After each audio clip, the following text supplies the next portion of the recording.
Hello नमस्कार दोस्तों, स्वागत है आप सभी लोगों का एक बार फिर से वर्चुअल एकेडमी में। और आज की इस वीडियो में हम लोग क्लास 10th के लिए कुछ महत्वपूर्ण क्वेश्चंस लेकर आए हैं जो आप लोग का वीकली टेस्ट 2 दिसंबर के लिए काफ़ी ज़्यादा इंपॉर्टेंट है। तो इस वीडियो को बिल्कुल स्किप नहीं करना और शुरू से लेकर अंत तक देखना है और अपने दोस्तों को भी शेयर कर देना है, ठीक है। ये मॉडल सेट 3 है। इससे पहले मॉडल सेट 1, मॉडल सेट 2 लाया गया था और ये मॉडल सेट आपके एग्जाम के लिए, आपके वीकली टेस्ट के लिए काफ़ी ज़्यादा इंपॉर्टेंट है। चलिए हम लोग क्वेश्चन शुरू करते हैं। इसमें हम लोग सब्जेक्टिव ऑब्जेक्टिव दोनों टाइप्स के क्वेश्चंस देखने वाले हैं।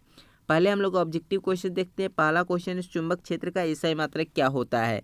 चुंबकीय क्षेत्र का जो एसआई मात्रक होता है क्या होता है, हम आपको बताए हुए थे। वेबर, टेस्ला, फेराडे या इनमें से कोई नहीं। कौन सा ऑप्शन यहाँ पर सही हो जाएगा? तो यहाँ पर ऑप्शन आपका बी, टेस्ला सही जवाब हो जाएगा, ठीक है। अगले क्वेश्चन की तरफ बढ़ते हैं। अगला क्वेश्चन देखिएगा, 2 नंबर क्वेश्चन है कि निम्नलिखित में से किसी लंबे विद्युत धारावाही तार के निकट चुंबकीय क्षेत्र का सही वर्णन करता है। निम्नलिखित में से कौन किसी लंबे विद्युत धारावाही तार के निकट चुंबकीय क्षेत्र का सही वर्णन करता है? ऑप्शन ए देखिएगा। ऑप्शन ए है कि चुंबकीय क्षेत्र की क्षेत्र रेखाएं तार के लंबवत होती है। ऑप्शन बी है चुंबकीय क्षेत्र की क्षेत्र रेखाएं तार के समांतर होती है। या ऑप्शन सी, चुंबकीय क्षेत्र की क्षेत्र रेखाएं अरीय होती है जिनका उद्भव तार से होता है। या ऑप्शन डी, चुंबकीय क्षेत्र की सकेंद्री क्षेत्र रेखाओं का केंद्र तार होता है। तो इसका ऑप्शन आपका डी सही जवाब हो जाएगा, ठीक है।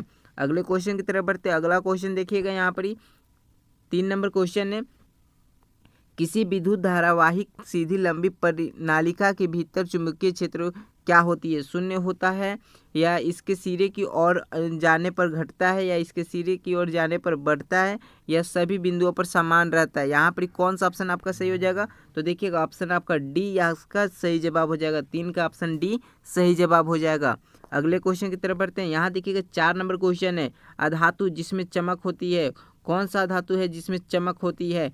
कोयला, सल्फर, आयोडीन या ब्रोमीन। कौन सा ऑप्शन यहाँ पर सही हो जाएगा? तो यहाँ देखिएगा ऑप्शन आपका सी, आयोडीन सही जवाब हो जाएगा। धातु जिसमें चमक होती है वो कौन हो जाएगा? आयोडीन, ठीक है। अगले क्वेश्चन की तरफ बढ़ते हैं। अगला क्वेश्चन देखिएगा, 5 नंबर क्वेश्चन, सोल्डर किसका मिश्र धातु है?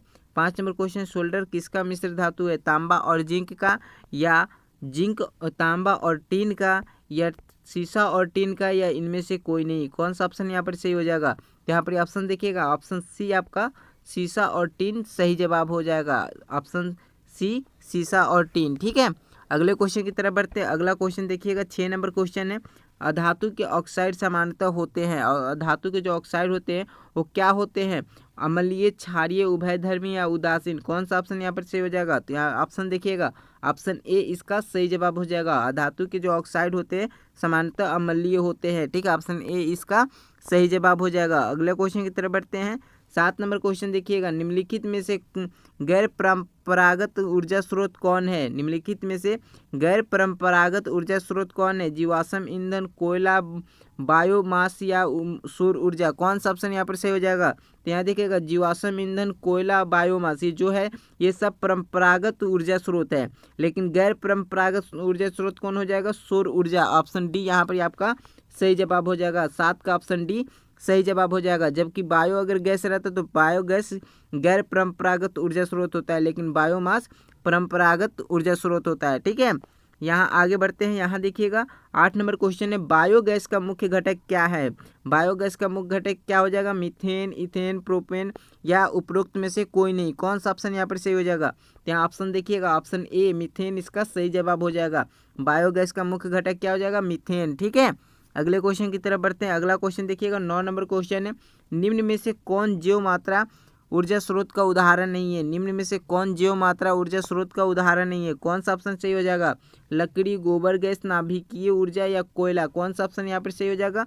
यहाँ देखिएगा ऑप्शन सी आपका सही जवाब हो जाएगा, नाभिकीय गैस, ठीक है। यहाँ देखिए 10 नंबर क्वेश्चन है, सौर पैनल में निम्न में से किस धातु का उपयोग किया जाता है? सौर पैनल में निम्न में से किस धातु का उपयोग किया जाता है? सोना, चांदी, सिलिकॉन या कॉपर। कौन सा ऑप्शन यहाँ पर सही हो जाएगा? सौर पैनल जो होता है उसमें किस धातु का उपयोग किया जाता है? ऑप्शन सी इसका सही जवाब हो जाएगा, सिलिकॉन, ठीक है। अगले क्वेश्चन की तरफ बढ़ते हैं। अगला क्वेश्चन, अब कुछ सब्जेक्टिव क्वेश्चन हम लोग देख लेते हैं। सब्जेक्टिव क्वेश्चन, पहला सब्जेक्टिव क्वेश्चन है कि जीवाश्म ईंधन किसे कहते हैं? इसका आंसर क्या हो जाएगा? जीवाश्म ईंधन एक कई वर्षों पहले बना प्राकृतिक ईंधन है। यह लगभग करोड़ों वर्ष पूर्व जीवों के जल कर उच्च दाब और ताप में दबने से हुई। यह ईंधन पेट्रोल, डीजल आदि के रूप में उपयोग में लाया जाता है। ठीक है, ये इसका आंसर हो जाएगा। अगला क्वेश्चन देखिएगा, ऊर्जा का उत्तम स्रोत किसे कहते हैं? ऊर्जा का उत्तम स्रोत किसे कहते हैं? तो इसका आंसर क्या हो जाएगा? ऊर्जा का उत्तम स्रोत निम्न है, जैसे प्रति एकांक आयतन अथवा प्रति एकांक द्रव्यमान अधिक कार्य करे। बी देखिएगा, सरलता से सुलभ हो सके। सी, भंडारण तथा परिवहन में आसान हो। या और डी क्या हो जाएगा? वो सस्ता भी हो। ये इसका परंपरागत स्रोत है, इसको आप लोग नोट कर सकते हैं और इसको याद कर लीजिएगा, क्योंकि आप लोग का वीकली टेस्ट और आप लोग का फाइनल बोर्ड एग्जाम दोनों के लिए काफ़ी ज़्यादा इंपॉर्टेंट है। और आप लोग को जैसे कि आप लोग को पता होगा, फाइनल बोर्ड एग्जाम का आप लोग का पैटर्न पूरा चेंज हो चुका है। आप लोग का जो अभी पैटर्न है उसमें 20 नंबर का ऑब्जेक्टिव और 30 नंबर का ऑब्जेक्टिव और 50 नंबर का आप लोग का सब्जेक्टिव क्वेश्चंस रहने वाला है, जहाँ पर ऑब्जेक्टिव में आप लोग को लिख कर ओएमआर सीट पे नहीं बल्कि लिख कर आप लोग को जवाब देना होगा। 3 नंबर क्वेश्चन देखिएगा, विद्युत धारा का चुंबकीय प्रभाव से क्या समझते हैं? इसका उत्तर क्या हो जाएगा?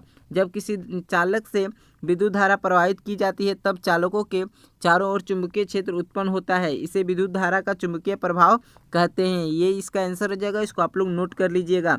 4 नंबर क्वेश्चन देखिएगा, चुंबकीय क्षेत्र से आप क्या समझते हैं? चुंबकीय क्षेत्र से क्या समझते हैं? तो किसी चुंबक के चारों ओर का वह क्षेत्र जिसमें आकर्षण और प्रतिकर्षण बलों का प्रभाव का अनुभव किया जा सकता है, उसे चुंबकीय क्षेत्र कहलाता है। चुंबकीय क्षेत्र कहलाता है। ये इसका आंसर हो जाएगा, इसको नोट करते चलिएगा आप लोग, ठीक है।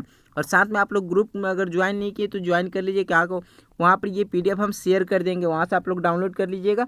और साथ में छोटी बड़ी जो भी एग्जाम का अपडेट रहता है वहाँ पर आप लोग को इन्फॉर्म कर दिया जाता है। यहाँ देखिएगा 5 नंबर क्वेश्चन है, इलेक्ट्रॉनों के स्थानांतरण के द्वारा सोडियम ऑक्साइड Na2O की रचना को दर्शाएं। तो देखिएगा यहाँ पर क्या होगा, यहाँ पर थोड़ा समझने की कोशिश कीजिएगा। सोडियम, देखिए सोडियम ऑक्साइड बोल रहा है ना, तो यहाँ पर सोडियम का क्या हो जाता है? Na हो जाता है, ठीक है। और ऑक्साइड ओ नीचे में है। अब सोडियम का आप लोग इलेक्ट्रॉनिक विन्यास आप लोग को पता होगा क्या होता है। सोडियम का इलेक्ट्रॉनिक विन्यास 2 8 1, क्योंकि इसका परमाणु संख्या कितना होता है? 11 होता है। और इसको हम लोग अगर बांटेंगे तो 2 और 8 और 1 में ये बढ़ जाएगा, 2 8 10 10 1 11, ठीक है। अब यहाँ पर आप लोग देख रहे हैं कि इसका अष्टक कोष्ठ पूरा करने के लिए, अष्टक कोष्ठ पूरा करने के बाद भी इसके पास एक इलेक्ट्रॉन बच रहा है, तो ये क्या करेगा? एक इलेक्ट्रॉन किसी और को दे देगा, ठीक है। तो यहाँ पर Na प्लस यहाँ पर क्यों? क्योंकि पॉजिटिव चार्ज लग रहा है, ठीक है। और यहाँ पर क्या किया? एक इलेक्ट्रॉन ये किसी को शेयर कर दिया, एक इलेक्ट्रॉन ये किसी को शेयर कर रहा है। Na प्लस ये एक इलेक्ट्रॉन किसी को शेयर कर रहा है। यहाँ देखिएगा उसी जगह पे ऑक्सीजन का क्या होता है? ऑक्सीजन का परमाणु संख्या क्या होता है? 8 होता है, ठीक है। अब इसका इलेक्ट्रॉनिक विन्यास निकालेंगे तो 2 और 6, इसको अष्टक पूरा करने के लिए इसको 2 इलेक्ट्रॉन चाहिए, इसलिए ये क्या करेगा? O2- ये इसको 2 इलेक्ट्रॉन लेकर किसी से लेकर ये अपना अष्टक पूरा कर रहे थे, इसका यहाँ पर इसके लिए इसको निगेटिव चार्ज लगा रहता है, ठीक है। और यहाँ पर देखिएगा यही आपका Na है और यहाँ से Na एक इलेक्ट्रॉन यहाँ से देता है और ये 2 ठो हम लोग सोडियम से 2 ठो सोडियम लिए, ठीक है। 2 ठो सोडियम लिए, एक Na फिर एक Na और 2 ठो सोडियम है, ठीक है। और दोनों से हम लोग एक इलेक्ट्रॉन लिए और ऑक्सीजन का अष्टक को पूरा कर दिए, तब हमारा क्या बन जाता है? Na2O2। ये आपका आंसर हो जाएगा, इसको आप लोग नोट कर लीजिए, ठीक है। अब चलिए हम लोग मैग्नीशियम वाला समझते हैं और उम्मीद है कि आप लोग को समझ में आ रहा होगा, ठीक है। यहाँ देखिए इलेक्ट्रॉन के स्थानांतरण के द्वारा मैग्नीशियम ऑक्साइड की रचना को दर्शाइए। तो मैग्नीशियम ऑक्साइड का क्या देखिएगा? मैग्नीशियम का क्या हो जाता है? मैग्नीशियम का परमाणु संख्या पहले आप बताइए, मैग्नीशियम का परमाणु संख्या कितना होता है? मैग्नीशियम का परमाणु संख्या कितना होता है? 12 होता है, ठीक है। अब देखिए इसका इलेक्ट्रॉनिक विन्यास क्या हो जाएगा? 2 8 1 2 8 2। अब इसका अष्टक तो पूरा हो चुका है और इसके पास 2 इलेक्ट्रॉन ज़्यादा बच रहा है, तो 2 इलेक्ट्रॉन क्या करेगा? ये त्याग करेगा, 2 8 ही रखेगा और 2 इलेक्ट्रॉन को त्याग कर देगा, ठीक है। तो इसके पास पॉजिटिव चार्ज लगा रहेगा। यहाँ देखिएगा पॉजिटिव 2 प्लस लगा हुआ है ना, मतलब इसको 2 ठो ये किसी को दान दे रहा है, ठीक है। प्लस 2 ठो इलेक्ट्रॉन ये किसी को दे रहा है, ओके। अब यहाँ पर ऑक्सीजन क्या करेगा? वही दोनों इलेक्ट्रॉन को ले लेगा, इसलिए यहाँ पर हम लोग Mg एक ही बार हम लोग को मैग्नीशियम क्या करते हैं? ऑक्सीजन को 2 ठो इलेक्ट्रॉन दे रहा है, ठीक है। तो यहाँ पर Mg + O2O मिलकर क्या बन जाता है, मैग्नीशियम ऑक्साइड बन जाता है। ठीक है, ये इसका आंसर हो जाएगा, इसको आप लोग नोट कर लीजिएगा। और बहुत बहुत धन्यवाद आप सभी लोग वीडियो को यहाँ तक देख रहे हैं। और आप लोग का अगर आप लोग इस चैनल पर नए हो तो इस चैनल को सब्सक्राइब कर लीजिए, क्योंकि आपका बोर्ड एग्जाम के लिए काफ़ी ज़्यादा इंपॉर्टेंट क्वेश्चन इस चैनल पर जल्द से जल्द अपलोड किया जा रहा है। और आप लोग को किसी प्रकार का कोई अलग प्रकार का क्वेश्चन चाहिए क्लास 10th से रिलेटेड, आपका एग्जाम प्रिपरेशन 2024 से रिलेटेड, तो आप इस चैनल पर रिक्वेस्ट कर सकते हो कि मैं कॉमेंट में आप जाकर बता दो, हम उस अगले वीडियो उस टॉपिक के ऊपर लेकर बना देंगे। ठीक है, बहुत बहुत धन्यवाद। Thank you. जय हिंद, जय भारत।